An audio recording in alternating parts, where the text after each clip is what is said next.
Welcome back, everyone, to another episode of Taking the Scenic Route, a video game series where we wander the wonderful worlds of gaming and capture various objectives through an imaginary lens. This episode takes place in Dota 2, and some of you might be wondering, Dota 2, how's that going to work out? A game where you play on the same map every single time and you control one hero. In case you don't know, yes, it is an action RTS, and it is typically played on the same map over and over and over again. However, there's a lot that this game is hiding that people are unaware of. For example, we have smaller customizations that you can make to the heroes. You can dress them up in different ways to make them suit different environments. But the main thing that makes Dota so intriguing to me is that you have different terrain skins that you can apply to the base map. Some of the skins change the season, and with that changing season comes different decorations to the trees, even different tree types entirely. You can see here, as I was doing the stream, I was showing off the menu. There are 12 different map types, and I promise you, they all look drastically different.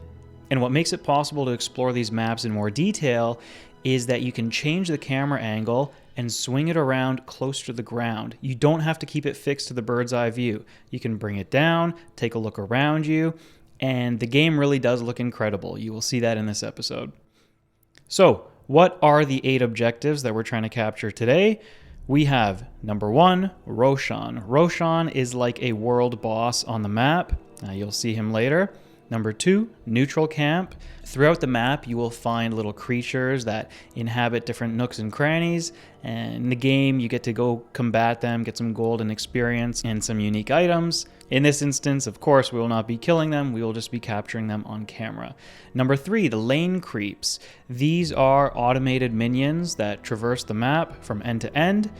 You'll see them clashing with each other, and we'll see if we can get a good photo there. Number 4, a skirmish. So with all of the heroes and all the different abilities that they can cast, is there some frame in the action that can look incredible? And then the next few objectives are playing around with the different map decorations, the different map aesthetics. So I want to use the winter map, a spring or a summer map, and finally a darker map with a weather effect. And those weather effects are the last things that I could detail for how to customize your images. Remember in Halo 3 when you can make a map in Forge and you can add a sepia filter or these other color filters? Well, Dota 2 has those as well, but it doesn't have to change the coloring of the whole map. It could also add some particle effects. It could add rain, could add snow, cherry blossoms, you'll see. And finally, Objective 8, I left it up to the audience to decide. In case it wasn't apparent, this was actually captured during a live stream, and I later finished the episode, and, well, it's edited to look like what it does today. We are starting off with the winter objective. I decided we would be a little more thematic with the hero, and so I changed from the Drow Ranger to this ancient apparition. He's some sort of frozen spirit. I don't know. I forget his lore. Doesn't really matter. The point is, he's going to make for a cool subject in the photo. And we're testing some abilities, going to see if any of them add cool effects, or maybe I want to capture one of those abilities in motion. And it was during the stream that I also discovered I could control a courier. In the game, it functions as a way to deliver items to your main hero, and I thought that is very intriguing. I can come back to the courier and maybe use that for some future photos. So, the adventure truly begins with us moving out on the map, and you can see here it's a little bit difficult playing the game in this manner. All these trees are getting in the way, but it's a lot of fun moving around and just seeing how different things look.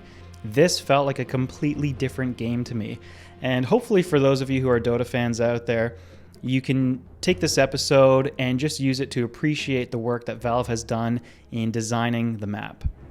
And here we are. Something that stood out to me was this little asset of the lamppost and a squirrel nearby, and I thought the way that the trees are shaping this and they're adding kind of this little alcove here, I thought that it made for a perfect photo.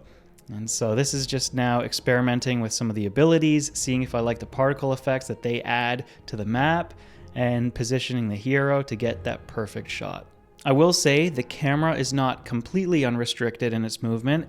There are some confinements to how low I can swing it, for example, but overall it gives me enough freedom that I can get a shot like this.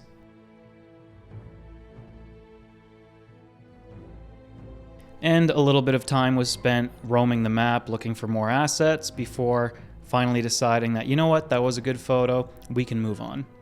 So simply moving down the list to the spring/summer photo, and I saw these as well, map effects, different from the weather effects that I already talked about. I wasn't exactly a fan of them. And then we'll come back to the courier menu, just showing off the different couriers that I own, a bunch of different animals. There's this gerbil, there's a little octopus type of thing, a hermit crab, a flying donkey, tons of cool beasts and mythical creatures to choose from. And then this really was like playing the role of a real photographer, getting to choose the weather effect.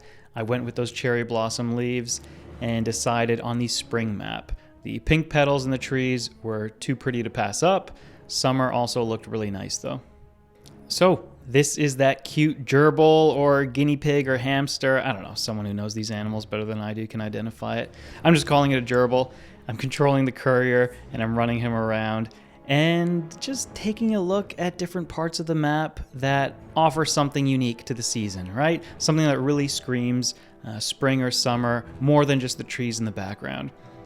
So we continued our exploration, and with the camera zoomed in, I was able to see how a lot of these flowers and shrubs stick out of the ground. And again, walking over to one of those lampposts, surrounded by this field of flowers, this flower patch, I guess you could say, I thought, oh, we have some real serious potential right now. And look at him, doesn't he look cute by the yellow flowers like that? Now you can see here I'm having issues with the zoom. I'm thinking about trying to time my button press to capture the screenshot somewhere between the zoom. And as I'm messing around with it, I see a butterfly, not just a random asset on the map. And there's actually a cluster of butterflies, some orange, some blue. So I repositioned, trying to get them in the frame. And then it was just a waiting game, hoping that the butterflies would come close enough for the photo. And finally, when I did snap the photo, the butterflies were mostly masked in the tree leaves, but I was pretty happy with this one, and so we're just going with it.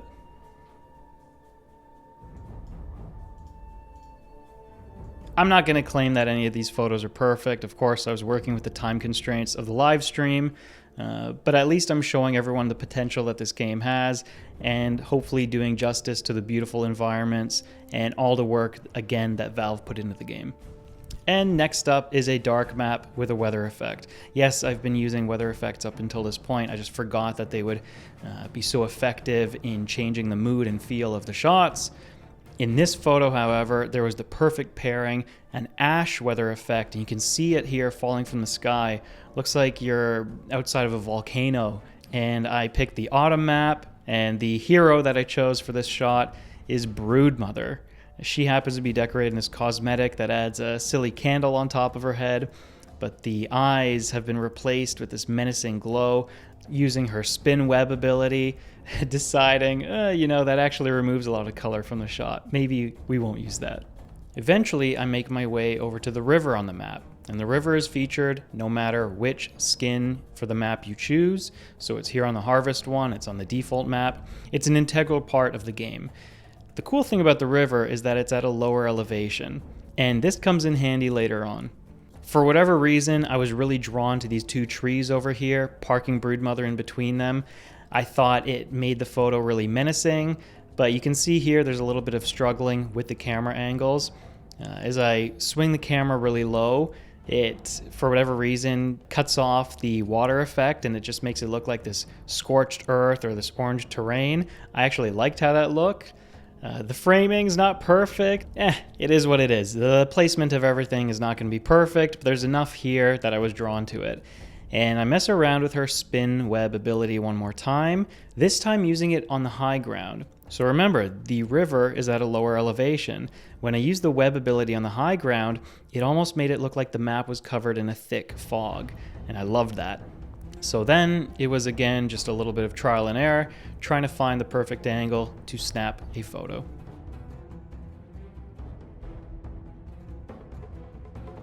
And now it is time to return to something more bright, vibrant, and colorful. And I select the Reef's Edge map for this one. A really beautiful map, one that I don't play with often because I actually don't like changing the assets when I play the game. I want everything to be as recognizable as possible. But look at how beautiful this is. This map takes place underwater, and as you bring the camera down from bird's eye to eye level, you get to see all these fish swimming around and a whole bunch of other aquatic details. Okay, so this was loaded up to capture Roshan, and I'm wondering how I'm gonna get this shot. After a little bit of tinkering, I decide we can try out another courier. And since we're underwater, why not the hermit crab? Even though the hermit crab was the ideal courier, to see inside Roshan's pit, you actually need a hero. There's just a game mechanic where the courier doesn't actually give you vision in dark areas. And so I thought, oh boy, what hero am I going to add that can add to the scene and not detract from it? And I went with Io, this wisp creature. I bought an item that would give Io some invisibility, and then when I parked her in the pit, I was able to make her invisible, and all that was left was this brilliant sparkle. After a little bit of repositioning and waiting for this jellyfish in the foreground to move to some appropriate location, we were able to get one of my favorite shots.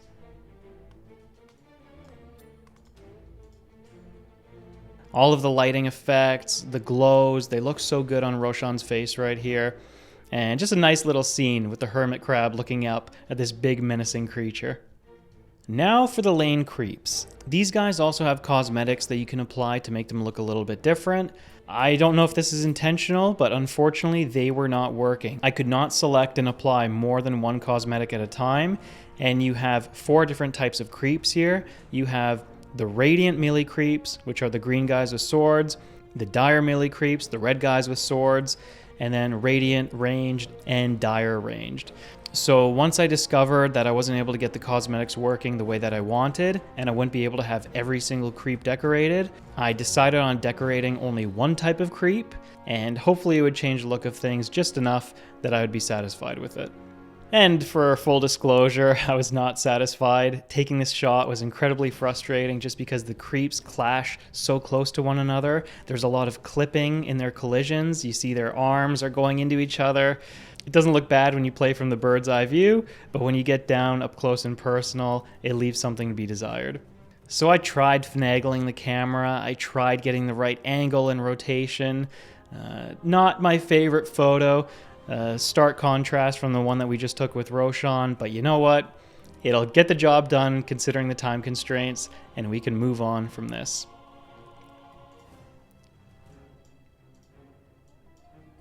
Now for the neutral camp.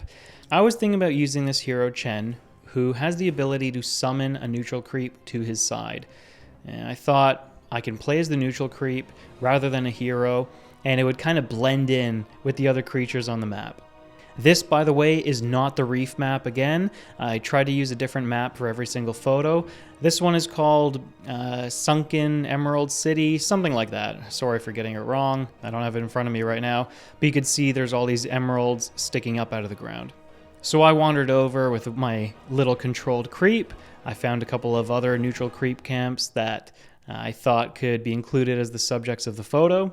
And unfortunately, as I was just testing out different positions, I ended up losing that creep. So I had to fine-tune the scene a little bit more, and I decided to not get these neutral creeps angry at me. I just parked my guy in front of them with his stoic expression, and we have this sort of standoff here. It kind of looks like they're conversing.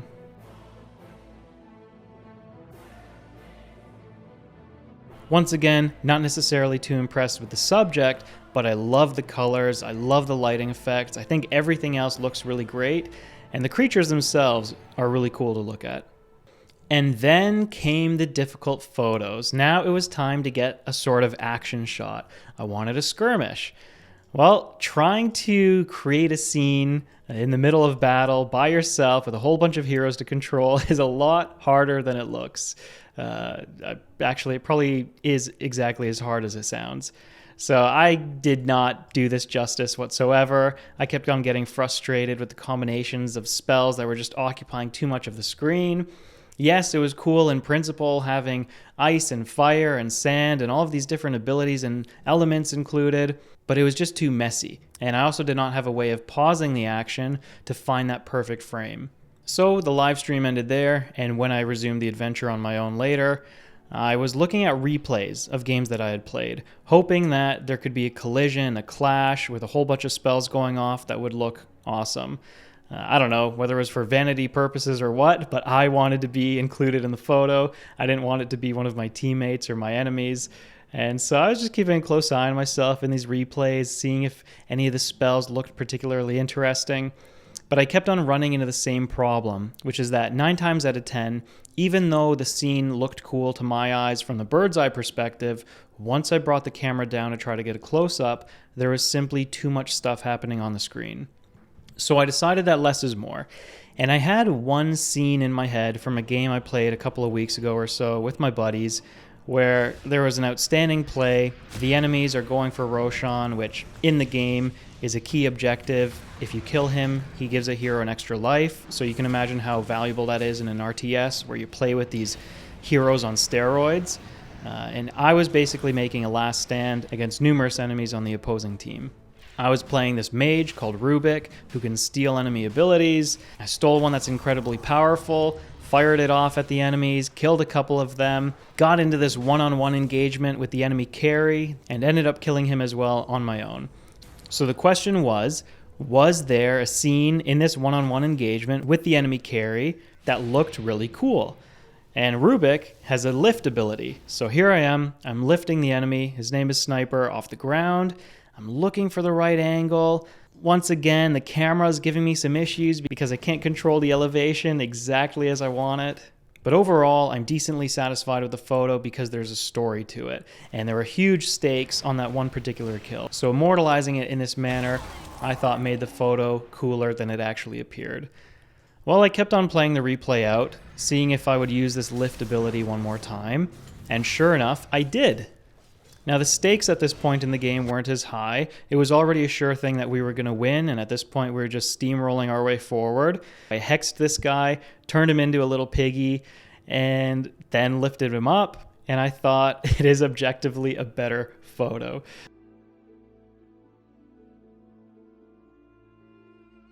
And finally, it was time for the last objective, which was supposed to be audience submitted.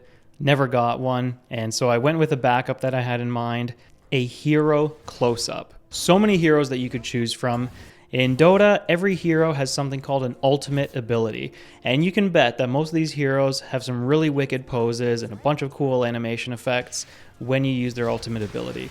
Well, I actually did not pick a hero with an ultimate ability, though I did consider some. Zeus, for example, can call down lightning. I went with one of my favorite heroes, Pudge, and he has a basic ability where he fires a hook forward and he reels a hero in if it connects with them. This photo this time around didn't exactly have the most captivating background, but I think I got the framing and the timing well enough so that this photo, it's a fine final submission. Not my favorite from this pack of 8, but it gets the job done.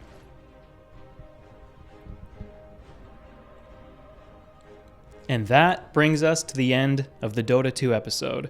I'll go through the photos and the objectives once more. In order that we captured them, we had a photograph in winter, a photograph in a summery or spring-like environment, a photograph on a dark map with a weather effect, a photograph of Roshan, which ended up being my favorite, and you let me know in the comments which one was your favorite as well, a photograph of the lane creeps, a photograph of a neutral camp, a photograph of a skirmish, and finally, a close-up of a hero. Thank you everybody for watching. Hope you enjoyed the episode and the adventure that we had in Dota. And I also hope that you got to see a side of the game that you didn't even know existed. And now you can appreciate the artistic value contained within this game. That's all for now. Bye-bye. See you in the next one.